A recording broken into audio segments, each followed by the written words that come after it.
Bienvenidos al estudio del segundo libro de Samuel. Hoy analizaremos el capítulo 12, versículo a versículo. En el capítulo anterior vimos los 6 pecados que cometió David. El pecado de David fue desagradable a los ojos de Dios, y David no escuchaba ni al Espíritu Santo ni a su conciencia. David había enviado a hombres para preguntar acerca de la mujer a la cual había visto. David envió soldados para que la trajeran. David envió llamar a su esposo de la batalla con el objetivo de engañarlo y que se acostara con su mujer y así cubrir su falta, cubrir su pecado.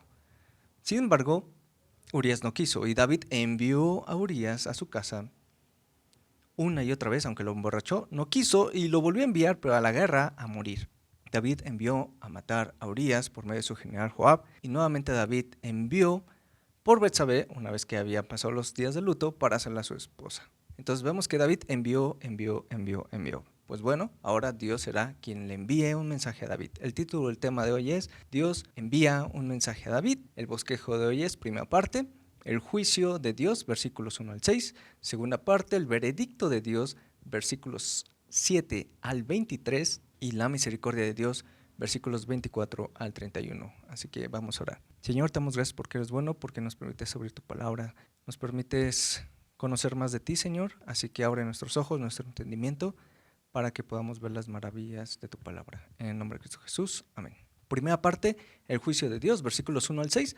Vamos a empezar leyendo los primeros 4 versículos donde el profeta Natán va a confrontar a David. Jehová envió a Natán a David, y viniendo a él le dijo: había 2 hombres en una ciudad, el uno rico y el otro pobre. El rico tenía numerosas ovejas y vacas, pero el pobre no tenía más que una sola corderita, que él había comprado y criado, y que había crecido con él y con sus hijos juntamente, comiendo de su bocado, bebiendo de su vaso y durmiendo en su seno. Y la tenía como a una hija. Y vino uno de camino al hombre rico, y éste no quiso tomar de sus ovejas y de sus vacas, para guisar para el caminante que había venido a él, sino que tomó la oveja de aquel hombre pobre y la preparó para aquel que había venido a él. El profeta Natán fue enviado por Dios para hacerle ver a David su culpabilidad, y con sabiduría y con valor usó esta historia para entregar el mensaje. Sabiduría porque va a poner un caso en donde David impetuosamente va a dar una sentencia. Y es que el pecado que describe Natán es un robo. David tomó algo que no le pertenecía. Y es que en aquel tiempo los reyes de otros pueblos tenían el poder de tomar lo que querían, y el ciudadano común no podía hacer nada al respecto. David no podía hacer lo que quisiera, y mucho menos ir en contra de la ley de Dios. ¿Por qué? Porque Dios seguía siendo el rey. Versículos 5 y 6, David pronuncia una sentencia. Entonces se encendió el furor de David en gran manera contra aquel hombre, y dijo a Natán: vive Jehová, que el tal hizo es digno de muerte, y debe pagar la cordera en 4 tantos, porque hizo tal cosa y no tuvo misericordia. El rico había actuado con avaricia, con injusticia, sin ninguna compasión y sin ninguna justificación del hecho. Y Natán no le había pedido a David su opinión o algún juicio sobre el caso que le presentaba. Pero David asumió que la historia era verdadera y por lo tanto emitió una sentencia para este hombre de la historia de Natán. David se enfureció tremendamente ante la conducta de aquel hombre rico y demandó que pagara con 4 ovejas porque así lo requería la ley. Con un solemne juramento pronunció la condena hacia ese hombre rico, pero en realidad se estaba condenando a sí mismo. Al reconocer esta injusticia del hombre rico de la parábola, David estaba en la posición que Dios quería. Dios quería que viera que esa era su situación de David. Por lo tanto, va a dar un veredicto. El veredicto de Dios, segunda parte, versículos 7 al 24. Entonces dijo Natán a David: tú eres aquel hombre, así ha dicho Jehová, Dios de Israel. Yo te ungí por rey sobre Israel y te libré de la mano de Saúl, y te di la casa de tu señor y las mujeres de tu señor en tu seno. Además te di la casa de Israel y de Judá, y si esto fuera poco, te habría añadido mucho más. ¿Por qué pues tuviste en poco la palabra de Jehová, haciendo lo malo delante de sus ojos? A Urías Eteo heriste espada, y tomaste por mujer a su mujer, y a él lo mataste con la espada de los hijos de Amón. Describir el caso no era suficiente. Había que hacer una confrontación directa a David. Tú eres ese hombre, le dijo el profeta. Tú has actuado como aquel hombre rico. Tú has robado. Y no solo robado, sino que ahora que ha especificado que ha tomado lo que no le correspondía, que eso es robar, y lo que tomó fue a la mujer de su prójimo, por lo tanto su pecado era el adulterio. Y este pecado de adulterio sí merecía la muerte, no como el hombre de la parábola, que solo había tomado la oveja y debía, según la ley, pagar con 4 ovejas. Pero David, en ese enojo, fue tan severo que su sentencia fue que ese hombre merecía la muerte. Pero era David merecedor de la muerte. Y Dios le habla a David como dueño de las cosas y va a empezar a utilizar el profeta la palabra yo, haciendo referencia a Jehová. Yo te ungí por rey, yo te libré de la mano de Saúl, yo te di la casa de tu Señor, yo te di las mujeres de tu Señor en tu seno, yo te di la casa de Israel y de Judá. Es Dios quien le ha dado todo a David. Y aunque en este pasaje algunos se han cuestionado si Dios aprueba la poligamia, lo que en realidad está diciendo es que Dios da todo. Dios le había dado a David todo lo que poseía. Todo se lo debía a Dios. Y es que el pecado es la transgresión de la ley. Y la violación de la palabra de Dios era menospreciar a Dios mismo. Y Dios lo acusó de 3 pecados. Número 1, haber matado a Urías. Número 2, haber tomado la esposa de Urías. Número 3, haber usado a los amonitas para matar a Urías. David no tenía el derecho de quitarle la vida a Urías. David no tenía el derecho de tomar por esposa a Betsabé porque ella era la legítima esposa de Urías. Y David no tenía derecho a usar a otras personas, en este caso los amonitas, para cubrir su pecado. David era el gobernante que Dios había puesto sobre Israel y sobre él descansaba la responsabilidad de defender la ley. Y no solo defenderla, sino enseñarla y promoverla en la nación y en las naciones que él ya había conquistado. Mediante su ejemplo, había despreciado la ley de Dios y fomentado al pueblo, animar al pueblo a pecar. Pues claro, si el rey lo hizo, ¿por qué yo no? Vamos a leer los versículos 10 y 12. Dios va a dar una sentencia. Por lo cual ahora no se apartará jamás de tu casa la espada, por cuanto me menospreciaste y tomaste la mujer de Urías Eteo para que fuese tu mujer. Así ha dicho Jehová: he aquí, yo haré levantar el mal sobre ti de tu misma casa, y tomaré tus mujeres delante de tus ojos, y las daré a tu prójimo, el cual yacerá con tus mujeres a la vista del sol. Porque tú lo hiciste en secreto, mas yo haré esto delante de todo Israel y a pleno sol.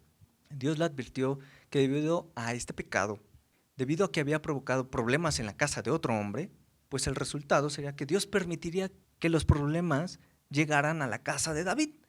Y no solo que llegaran a la casa de David, sino que iban a surgir dentro de su propia casa. David no se escapó de la justicia de Dios. Su casa sería castigada con la espada y el oprobio. El resultado del pecado de David sería que perdería la paz en su propia vida, en su familia y en su nación. Y vamos a empezar a ver cómo es que David va a perder la paz. Pero antes de eso, este es el mensaje que presenta Natán. Y al terminar sus palabras, David va a ser consciente de su pecado y se va a arrepentir. Versículos 13 y 14. Entonces dijo David a Natán: pequé contra Jehová. Y Natán dijo a David: también Jehová ha remitido tu pecado, no morirás. Mas por cuanto con este asunto hiciste blasfemar a los enemigos de Jehová, el hijo que te ha nacido ciertamente morirá. El arrepentimiento comienza con una confesión de pecado personal. Y esto debe ser reconocido por cada uno de nosotros. Y al ser personal también implica que debe ser específico. Específicamente hemos pecado contra Jehová y debemos de señalar el pecado. Con esta actitud que vemos de David, vemos que el Espíritu Santo obró en su corazón al convencerlo de pecado, de justicia, lo que él merecía, pues la muerte. Y de hecho lo menciona aquí: he pecado contra Jehová. Pero el profeta dice: Jehová ha remitido tu pecado, Jehová te ha perdonado, no morirás. ¿Por qué? Porque al perdonarlo implicaba que iba a vivir. Porque para este pecado, en la ley de Moisés decía que tanto el hombre como la mujer que cometían adulterio debían morir. Vamos a leer del versículo 15 al 23, la muerte del hijo de David.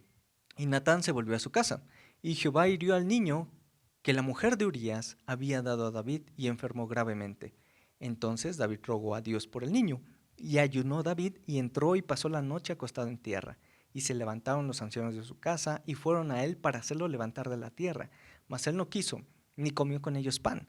Y al 7º día murió el niño. Y temían los siervos de David hacerle saber que el niño había muerto, diciendo entre sí: Cuando el niño aún vivía, le hablábamos y no quería oír nuestra voz. ¿Cuánto más se afligirá si le decimos que el niño ha muerto? Mas David, viendo a sus siervos hablar entre sí, entendió que el niño había muerto. Por lo que dijo David a sus siervos: ¿Ha muerto el niño? Y ellos respondieron: ha muerto. Entonces David se levantó de la tierra y se lavó y se ungió y cambió sus ropas y entró a la casa de Jehová y adoró. Después vino a su casa y pidió y le pusieron pan y comió. Y le dijeron sus siervos: ¿qué es esto que has hecho por el niño? Viviendo aún, ayunabas y llorabas, y muerto él, te levantaste y comiste pan. Y él respondió: viviendo aún el niño, yo ayunaba y lloraba, diciendo: ¿quién sabe si Dios tendrá compasión de mí y vivirá el niño? Mas ahora que ha muerto, ¿para qué he de ayunar? ¿Podré yo hacerle volver? Yo voy a él, mas él no volverá a mí. David estuvo rogando por la vida del niño. Sin embargo, su hijo murió. Esto demuestra que la oración y el ayuno no cambian la decisión de Dios. De hecho, la oración y el ayuno es para que aceptemos la voluntad de Dios. La muerte del niño fue la solemne respuesta de Dios a la ferviente súplica del Padre. La respuesta no fue favorable, pero David se sometió humildemente a la voluntad divina. Entró a la casa de Dios y adoró.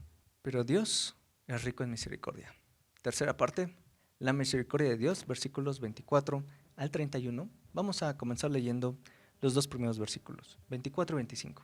Y consoló David a Betsabé su mujer, y llegándose ella durmió con ella, y ella le dio a luz un hijo y llamó su nombre Salomón, al cual amó Jehová. Y envió un mensaje por medio de Natán profeta. Así llamó su nombre Jededías a causa de Jehová. Aquí vemos que por primera vez el escritor bíblico llama a esta mujer Betsabé. A excepción de 2 Samuel 11, siempre se le menciona como la mujer de Urías, la mujer de Urías, la mujer de Urías. Y es en esta parte donde dice Betsabé, su mujer, la mujer de David. Es cuando pues ya Dios los había perdonado. Y no solo perdonado, sino que los bendijo. ¿Cómo los bendijo? Pues ella dio a luz un hijo al cual amó Jehová. Y aquí viene otro mensaje de Dios. ¿Ya? Dios le envió un mensaje a David para que se arrepintiera. Y este nuevo mensaje es para decirle: mi misericordia está contigo, mi bendición está contigo a través de este hijo. Aquí está el gran amor y la ternura de nuestro Dios. No guardó rencor contra David y Betsabé. Los días de bendición y utilidad no habían terminado para David. Llamaron su nombre Salomón. Increíblemente, este hijo que ha nacido de un matrimonio que comenzó en adulterio será el heredero al trono de David. Dios escogió a este niño de entre todos los hijos de David para ser el heredero del trono, y no solo el heredero, sino también el descendiente, o más bien el ancestro del Mesías. ¿Por qué Dios lo hizo? Bueno, para demostrar que Dios perdona a los que se arrepienten de corazón. Y llamaron su nombre Jededías, que significa amado por Jehová. Esta era la manera en que Dios les hizo saber que los amaba y que los iba a bendecir como matrimonio. Finalmente, David ha regresado a casa. ¿A qué me refiero a casa? A los caminos de Dios. Ahora su casa está en orden. Ahora esta caída ha terminado y se ha levantado. No por sus fuerzas, sino por la gracia de Dios. Y solo así es que podrá vencer al enemigo. Leamos los versículos 26 al 31, donde David derrota a los amonitas. Joab peleaba contra Rabá de los hijos de Amón y tomó la ciudad real. Entonces envió Joab mensajeros a David diciendo: yo he puesto sitio a Rabá y he tomado la ciudad de las aguas. Reúne pues ahora al pueblo que queda y acampa contra la ciudad y tómala, no sea que tome yo la ciudad y sea llamada de mi nombre. Y juntando David a todo el pueblo, fue contra Rabá y combatió contra ella y la tomó, y quitó la corona de la cabeza de su rey, la cual pesaba 1 talento de oro, y tenía piedras preciosas, y fue puesta sobre la cabeza de David, y sacó muy grande botín de la ciudad. Sacó además a la gente que estaba en ella, y los puso a trabajar con sierras, con trillos de hierro y hachas de hierro, y además los hizo trabajar en los hornos de ladrillos, y lo mismo hizo a todas las ciudades de los hijos de Amón. Y volvió David con todo el pueblo a Jerusalén. Joab había tomado la ciudad de las aguas. Es así como se le conocía a Rabá, o quizá algunos comentaristas dicen que había una pequeña ciudad de donde había una fuente de agua que abastecía un río. Y este río descendía a la ciudad de Rabá y le proporcionaba de agua, tanto para consumo como para las bestias o para el riego en sus cultivos. Una vez que lo dejaron sin agua a la ciudad, era cuestión de tiempo para que los defensores se rindieran. Amablemente Joab mandó llamar a David para convocar a todo Israel y tomar la ciudad, y para que la gloria se la llevara a David. Así que David juntó a todo el pueblo, tomaron la ciudad de Rabá y a su rey. Es interesante ver que la palabra su rey es la misma estructura fonética y ortográfica del nombre Milcom, el dios de los amonitas. Esto nos hace pensar que la corona que le pusieron a David en la cabeza era de este ídolo y no la del rey. ¿Por qué? Porque esta corona pesaba un talento de oro, lo cual equivale a más o menos 34 kilos. David caminaba en victoria una vez más. Su pecado no le condenó a una vida de fracaso y derrota. Hubo castigo por el pecado, pero no significó que su vida estuviera arruinada. El arrepentimiento sincero que tuvo provocó una restauración. Dios le perdonó y borró sus iniquidades. Termino. Santiago 1, 14, 15. Sino que cada uno es tentado cuando de su propia concupiscencia es atraído y seducido. Entonces la concupiscencia, después que ha concebido, da luz al pecado, y el pecado, siendo consumado, da luz la muerte. Este relato de 2 Samuel no se expande en el arrepentimiento de David, pero los salmos atestiguan la angustia que David padeció, pero también atestiguan la alegría de su acercamiento y humillación ante Dios. El pecado no es una ocasión de gozo, no es algo en el cual el cristiano se alegra. Es todo lo contrario, es dolor y sufrimiento.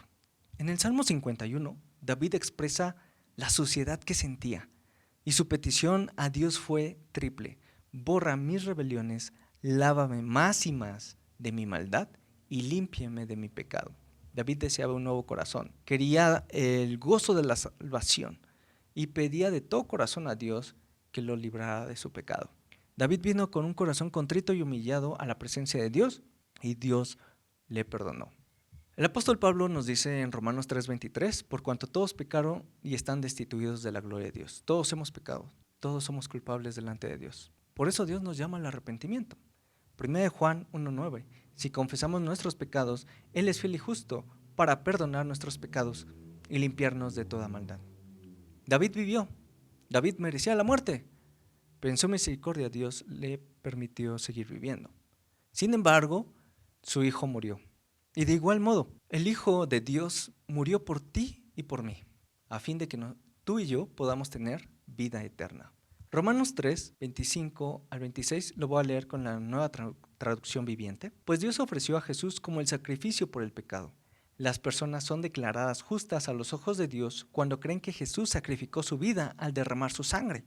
Ese sacrificio muestra que Dios actuó con justicia cuando se contuvo y no castigó a los hombres que pecaron en el pasado, porque miraba hacia el futuro y de ese modo los incluiría en lo que llevaría a cabo en el tiempo presente. Dios hizo todo eso para demostrar su justicia, porque Él mismo es justo e imparcial, y a los pecadores los hace justos a sus ojos cuando creen en Jesús. Qué hermosos versículos.